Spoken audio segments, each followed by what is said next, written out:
Hello and welcome to Ivory Blush Roses. My name is Lisa. Today we're starting a new stitch series and we're going to be exploring cross stitch. Who does cross stitch on a crazy quilt? Well, there are actually an enormous number of variations of cross stitch, and some of them make amazing crazy quilt seams, and I've used some of them in the past. So we're going to explore some variations on this. Now, I debated when I was looking at stitches to use which ones I really wanted to use, and we are going to start today with just a really basic assortment of stitches, because once you have those fundamentals down, the rest of them are a piece of cake, to be truthful. There really are not any complicated stitches in this. Cross stitches are really a form of a straight stitch, but there are so many variations, and because they all cross over one another, they're a precursor to herringbone. So herringbone is really a separate form of cross stitch, but it's sort of grouped into its own family because of the way people use it. When most people think of doing cross stitch, they're thinking about doing counted work, and we call it counted cross stitch or counted cross work. When we're doing it for crazy quilting, we're really not doing the counted part of that. We're using the pattern part of it. And so I'll help teach you how to get those nice and even along the way. Let's go ahead and get started. I have my block in the frame. I've got my threads chosen, and I just wanted to show you the basic supplies that I'm using all the time. My little embroidery scissors. These are, I think it's K. Buckley. That's not quite the complete name. They're listed in the description. I love the big holes in the handles, and they've got a micro serrated blade. They're very sharp, and I really love using those. I have my usual Omnigrid quilting ruler. It's a 1x6 inch ruler. That's linked below. And then we have an assortment of threads that I've chosen for this. We have two size 5 pearl cottons. Both of those are going to be DMC threads. Then we have our variegated embroidery floss, which is the DMC Variations thread. And then I have got a Karen Wildflowers pearl cotton, and this one I believe is a Weeks Dye Work embroidery floss. And on the embroidery floss I'm using 3 strands. So that's the threads we're going to be using. I always have my fine point disappearing ink pen. I don't always mark these, but cross stitch looks a lot better if you get it nice and even, and so I probably would do some minimal marking. We're going to start with this seam here, and we're going to do that standard cross stitch. The tendency is to want to go really small with this, but yet if you're using it on a crazy quilt seam, you're probably going to want it just a little bit bigger. So I'm going to do a 3/16 inch width, and that'll make that probably the smallest one that we're doing on this project. I want to go from my longest line to make my marks on this one. If I'm going 3/16, I need my 3/16 inch ruler. This is a little guide from jukeboxquilts.com. It comes in a set of 4, and one of my favorites is this 3/16 inch crazy quilt grid. And so I can just lay that on there, and that will help me get my measurements exactly correct. I've got my purple line here, and I also have my seam, but I want to line up with this corner here, and I want to make sure I can see that line all the way down, and I'm just going to mark through that. Now you do need a fine point marker for this one. If you've got a fat tipped marker, it will not work in this one. So we're marked all the way out, and I've got that marked, and it probably wouldn't hurt to mark on the other side as well. And I'm just making a little vertical twisting motion to make that happen. So we're going to actually be just barely inside the seam on this one, but that will help me get straighter stitches, hopefully. So when I've done cross stitch in the past, the way I learned was that you want to try to do this one nice and neat. So we're going to actually go all one direction first up this seam, and then we're going to come back and go the other direction. And all of our stitches on the back are actually going to go straight across, perpendicular to our seam. Now I can see that I didn't get quite lined up here, and that's fine because I've got this mark. I can line my needle up and I know right where to go down. So I'm going to do that, and then I'm going to come back up on my dot. Now I'm going to line up and go down and come back up on my dot. Line that up, go down, come up on my dot. I'm going to line up. So you can see this is going to go pretty quickly. And cross stitches make a great foundation, so think about what other types of things you could build off of this semi-solid stitch. It's sort of a nice border. Finn is outside the door and thinks that he needs to be in, but he's going to stay outside for the moment. He's had dinner, but he's ready for snuggles. No, Finn. So I'm going down on the mark, or straight above, coming up on the dot.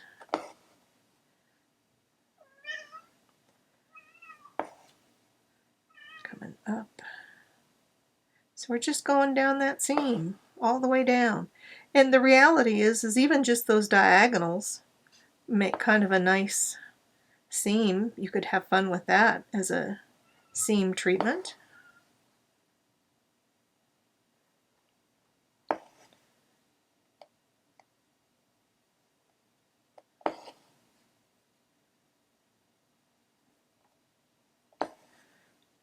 And this one is going to hide right in the seam, so I'm not going to go there. But I'm going to come up on that one now. And now we're going to come back and we're just going to go down the other way. And so I'm going to come up on that dot and I'm going to go down right where this one went through the fabric. Now we're going to come back up. So we're still coming up in the same spot and we're going down in the same spot.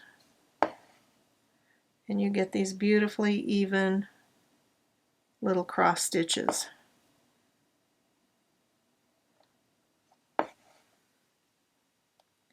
This thread does have a slight variation in it.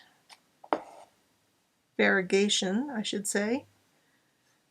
So we may see some of that coming out. I really want to try and come up in that same spot that I came up before.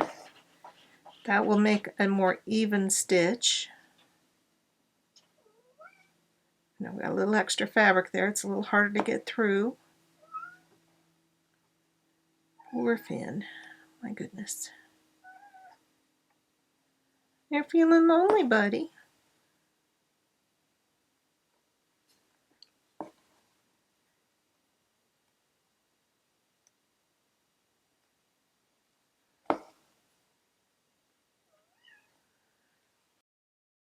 You know, this type of stitching is just very meditative, and I realize that as I'm filming, it's not very much fun to watch me stitch if I'm not saying anything.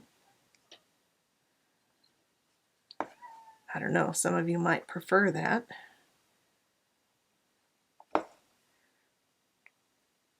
But you can just sort of lose yourself in the repetitiveness of a stitch like this.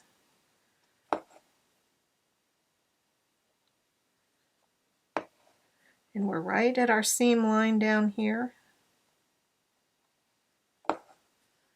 And so I'm going to just go over that one time, and I think that's all we need. And there is just a simple seam of cross stitch. But like I said, think about how you could build off of that. There are so many things you could do, and if you do bigger stitches, you've got all those spaces that you can work something on the inside of. So let me turn that over and make a knot, and then we'll get started on the next one. Now we're on to this seam. And on this one, we're going to do another basic cross stitch, but instead of orienting it this direction, we're going to turn it into plus signs. We're going to leave a little gap in between with this one. And this time I'm going to use another Jukebox Quilts template. This is a 1/4 inch grid. And their 1/4 inch does come with one that's got big holes, but I like to be a little more precise than that, so I'm going to use the small holes on this one. Now you could certainly do this with a ruler. That would be just fine. We're going to be using a fairly heavy thread on this one. I'm actually going to stick with the 3/16 inch grid, and let me show you why. Because we're going to make really big pluses here. And that seam is not quite straight, but we're going to just do our best. And what I'm going to do is I'm going to be marking my plus.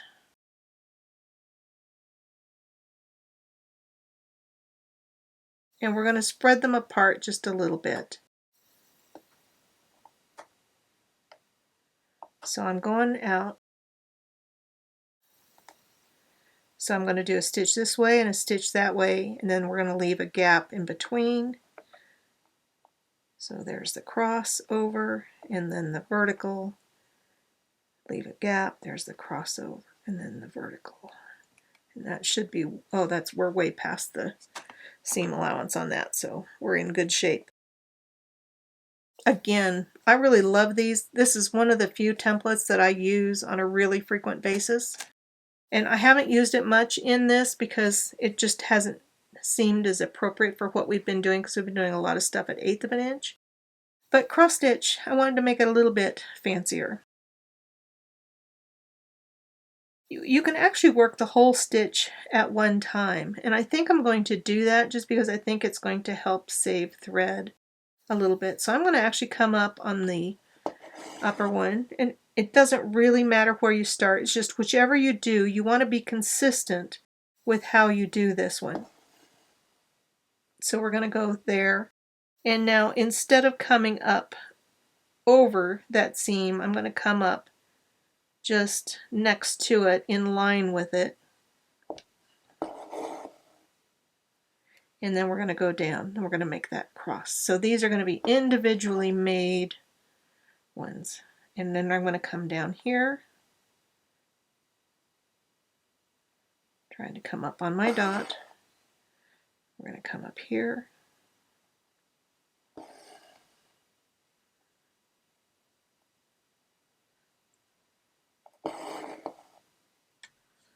now we're going to be playing with variations on something like this in one of the upcoming videos. And I'm using this heavy thread. I'm going to think about stitching to the outside of my dot. I feel like I want that little bit more space with these. And when that doesn't pull through, I've got a loop on the back. So I'm going to stitch to the outside of that. See how it bunches, so pull it out straight. And I'm happier with that one. Up through my dot on the bottom, which bottom to me is always near the seam, and outer or up is always away from the seam. That's how my brain thinks.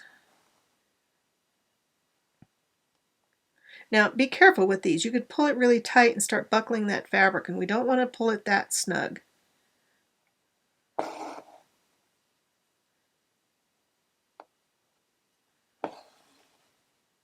And so we're just getting that nice simple row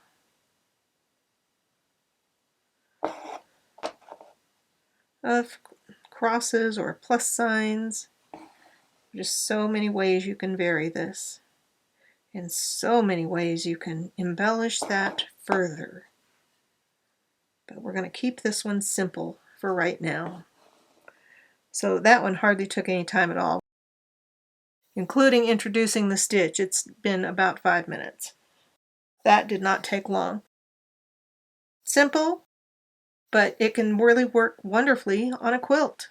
So let me make my knot, and I'm just picking up the backing fabric. I haven't shown you how to make a knot in a while. I leave a loop, thread through my loop once, Then I'm going to pull the second loop that I'm making tight around that, thread through that loop.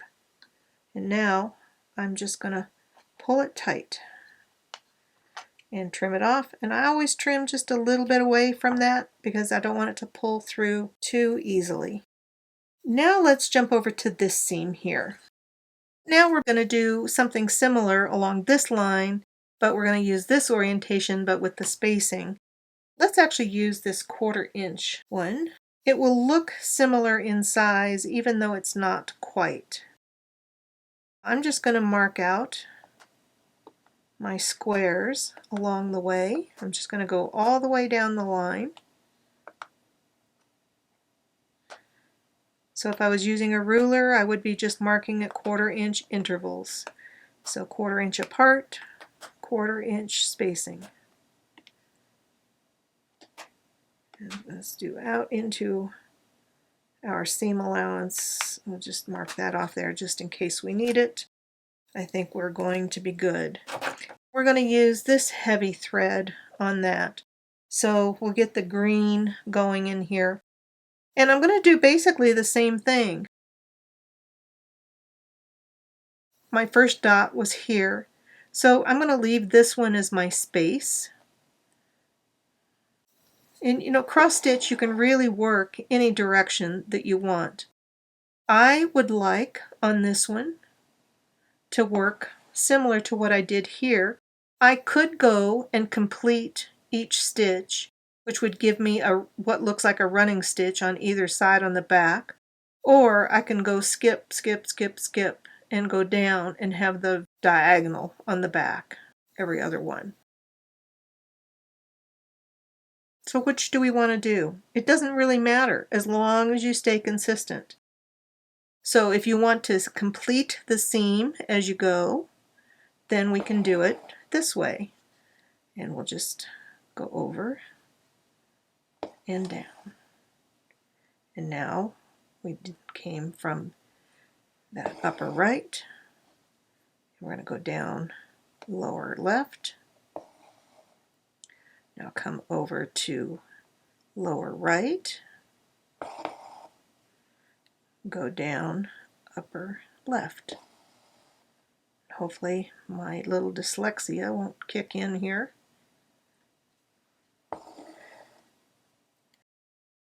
I really have trouble with directions sometimes, right and left. Whoop, picked up a thread. When that happens, I just trim those off. Pull that down. Now come back. So what we want when we're doing these is we want the top stitch to always be going the same direction and the bottom stitch to be going the same direction. That will give you a much neater looking seam.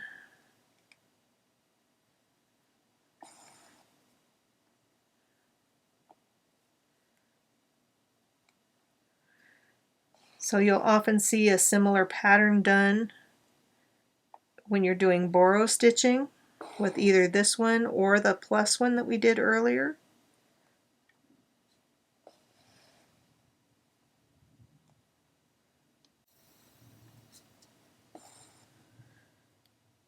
I'm not sure if I would really call it borrow stitching as much as I would call it slow stitching. Cantha stitching is probably a more appropriate term for using one of these with that type of more modern stitching that covers the whole fabric.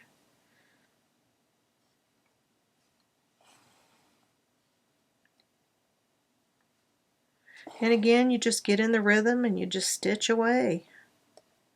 And because the next one doesn't start until well out into our seam allowance, I'm going to end it there. And that's another one that's finished. So simple but elegant stitches. Again, think of how you can build off of that with other things. Let's work on this seam next. For this one, we're going to be doing one that has a vertical in it. We can continue to use our same templates. We'll use the 1/4 inch on this one again. In my corner is going to be where my first mark is.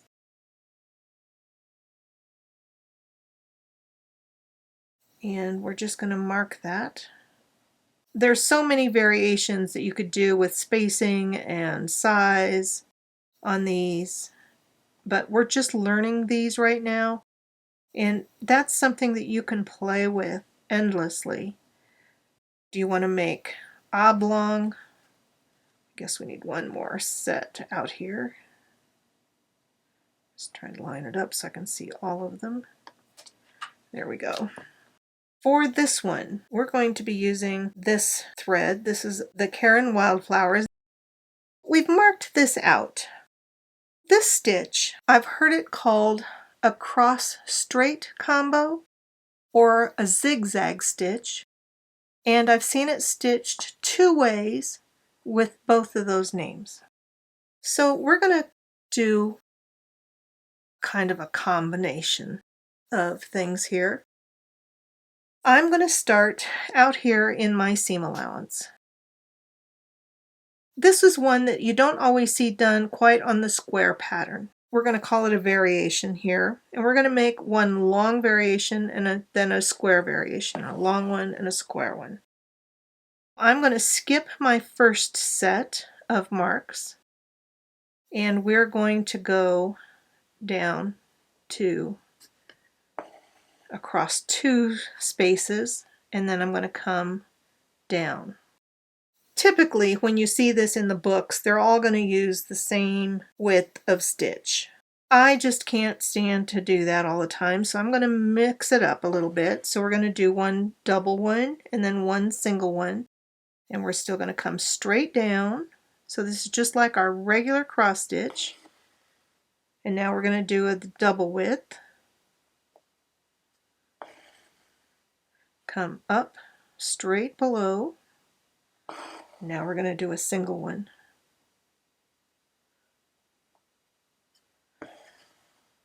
Come up straight below. That part never changes. Now we're going to go over two. Over two, up one. Down straight below. Now we're going to come up one and go down. Come down straight below and come up at that dot. Now we're going to just go over two, come up straight below, and over one, which puts us out there in that corner. Okay? Now we're going to come back, and I want to kind of judge where I'm coming up on that seam. And I'm going to go down there.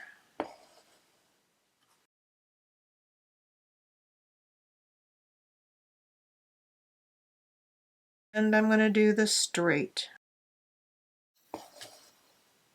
Now I'm going to come up straight below again, coming up in that same hole. Now we're going across two. Go down where we went down before, come up, straight down below. Now go up, straight above, and come up, down below. And you're really trying to come not through your thread, but through the same hole, ideally. So you can see why this one might eat just a little bit of thread. Now up straight above. And I just think that by varying the width of the stitches, you just add some interest into that stitch. So it's not just another plain cross stitch. Now one version that I saw actually involves having two stitches here. And I have only seen that in one book. I believe that one's in the Mary Thomas embroidery book.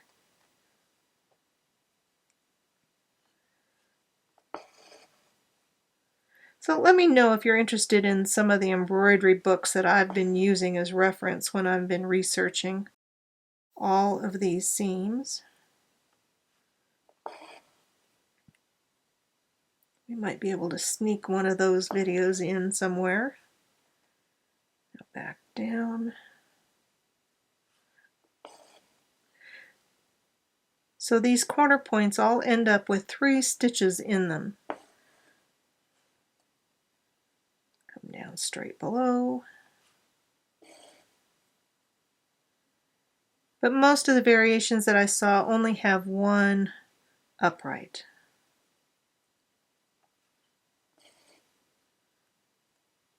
Go down.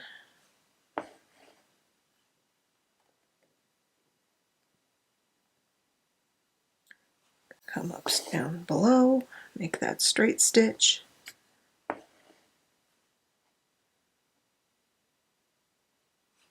And so you can see, even with using the same width of stitch, you would still end up with a pretty interesting stitch out there. And we're out in our seam allowance. I'm not going to do the straight stitch down there. I don't think we're going to need it. But that is zigzag stitch or a straight cross combo. Let me get that off and make a knot, and then we'll do our last stitch. We are on to our last cross stitch seam. So this stitch that we're doing now is one that fits in both the chain stitch category as well as the cross stitch category. It's called either a crossed chain or a crossed loop stitch, and I've done this a number of times. I'll see if I can find a picture and put it up for you. I know I did it on my Crazy Quilt Journal Project quilt for 2015. I'm actually wondering about doing this one just a little bit bigger. We're going to do it so that it's actually 3/8 of an inch.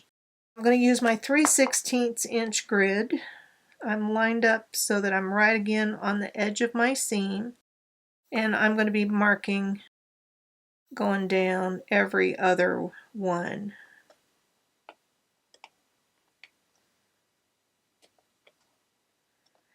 So when I'm marking with these grid things, I don't have to draw the straight lines out and then put marks on it, and that's kind of nice.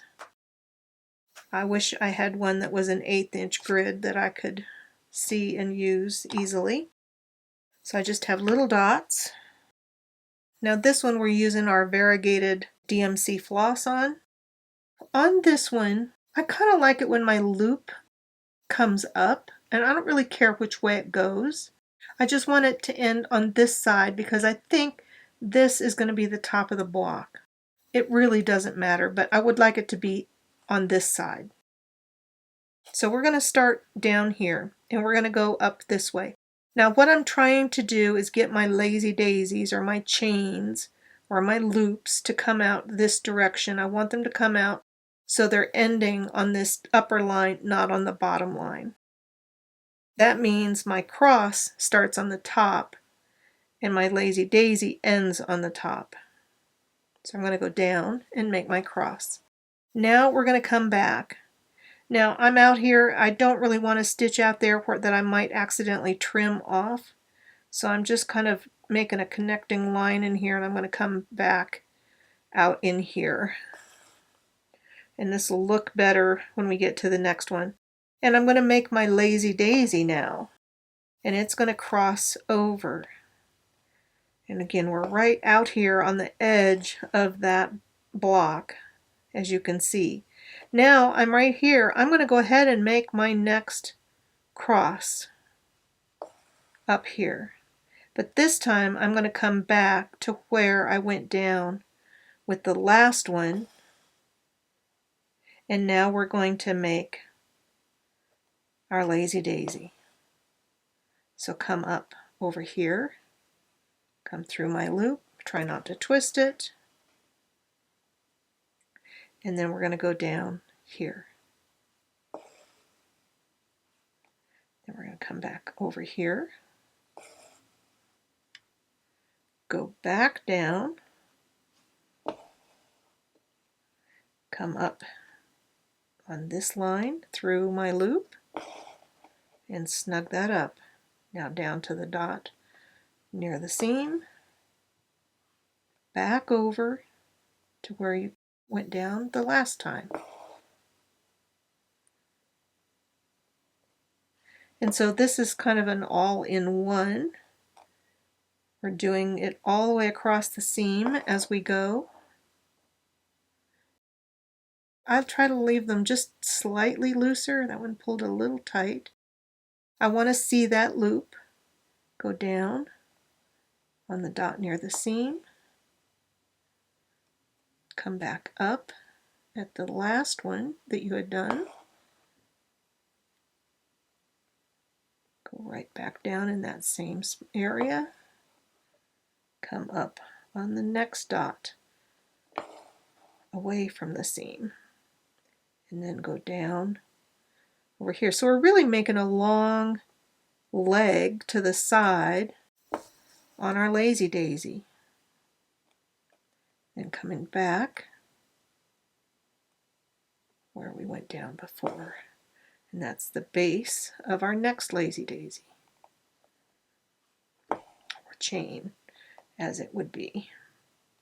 Coming up on that dot, going down.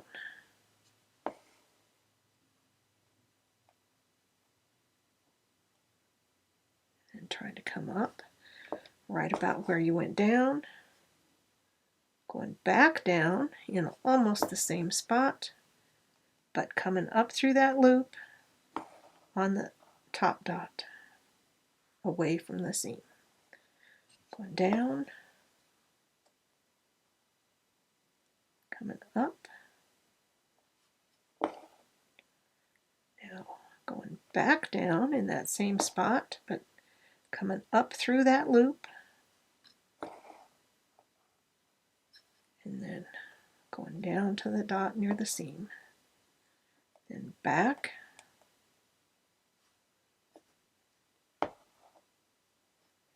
And down, right there. So up and down, and then out to the outside one. Now that one's going to go that way. I'm going to just tuck it right under that seam. And we're done. And that is our crossed chain stitch. And I love that stitch. It just gives it that added interest because you're sort of lifted off. You have that added texture that comes with it. And again, you can still build off of it. So it's still a cross stitch, but a cross stitch with the chain in it. And I love that one. So let me make my knot and then we'll take a look at this block, front and back.